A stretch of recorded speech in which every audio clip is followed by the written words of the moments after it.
दादा बघ इकडं, हे इकडं बघ.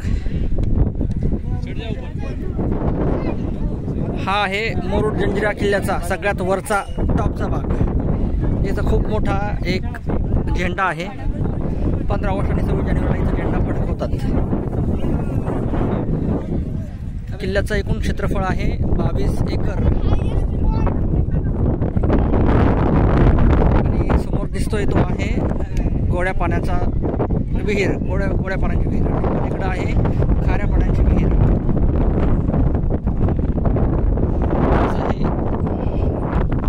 जंजिरा किल्ल्याचं सुंदर दृश्य आपण या ठिकाणी बघत आहोत.